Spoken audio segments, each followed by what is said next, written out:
2024 को लेकर सियासी जंग तेज हो चुकी है। विपक्ष, मोदी बनाम सब की जंग में अब एक एक करके तमाम नेता जुड़ गए हैं। बिहार में पहले नीतीश के पोस्टर ने इसकी तस्दीक की, अब सीधे पीएम मोदी को दिए जवाब ने सब कुछ खुल्लम खुल्ला कर दिया है। भ्रष्टाचार के खिलाफ कार्रवाई होने पर विपक्ष गोलबंदी वाले पीएम के बयान पर नीतीश कुमार ने उल्टा सवाल खड़े किए हैं।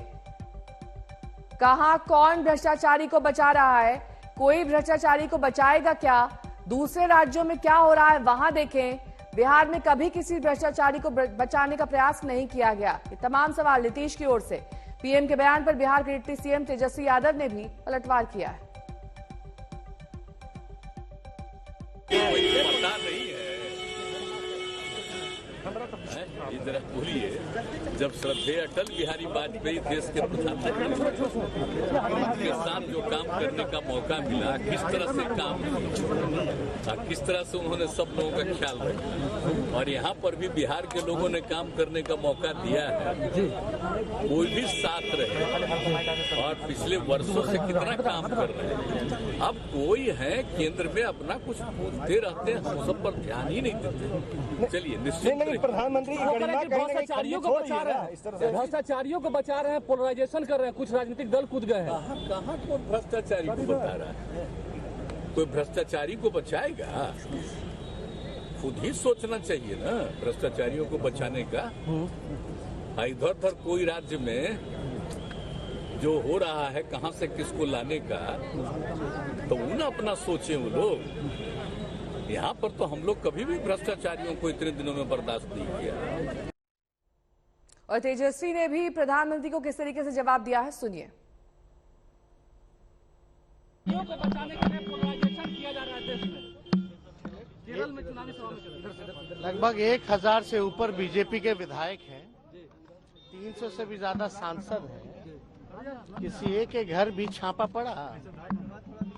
मतलब बीजेपी के जो लोग हैं वो दूध के धुले हैं क्या?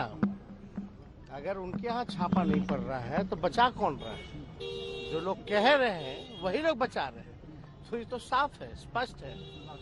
आप लोगों ने हर जगह देखा ही होगा कि जो बीजेपी में जाता है वो दूध का धुला हो जाता है। बीजेपी के लोग क्या क्यों नहीं छापा पड़ता है? आप बताइए, बीजेपी वालों को क्यों नहीं छापा पड़ता है? आपको क्या लगता है? कोई बचाता होगा?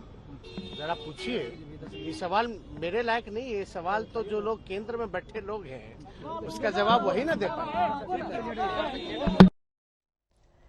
और आइए अब आपको दिखा देते हैं कि प्रधानमंत्री ने कल भ्रष्टाचार के खिलाफ क्या कुछ कहा था, जिसके जवाब में नीतीश और साथी तेजस्वी बोले कि जैसे जैसे भ्रष्टाचारियों पर एक्शन हो रहा है तो देश की राजनीति में नया पोलराइजेशन भी शुरू हो गया है। भ्रष्टाचार और भ्रष्टाचारियों को बचाने के लिए कुछ राजनीतिक दल खुलकर के सामने आ गए हैं, संगठित होने का प्रयास कर रहे हैं।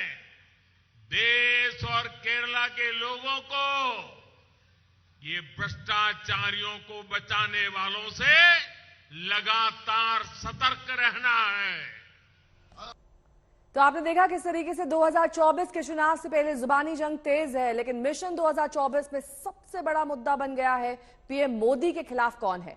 पटना के जेडीयू कार्यालय में 3 और 4 सितंबर को नेशनल काउंसिल की मीटिंग होनी है। उसकी तैयारी के बीच जेडीयू दफ्तर के एंट्री गेट पर कई पोस्टर लगाए गए हैं। नीतीश को सीधे तौर पर पीएम उम्मीदवार प्रोजेक्ट नहीं किया गया है, लेकिन नारों का लब्बो लुआब यही है। एक पोस्टर में लिखा है प्रदेश में लिखा अब देश में दिखेगा। एक पोस्टर में लिखा है मन का नहीं काम की बात।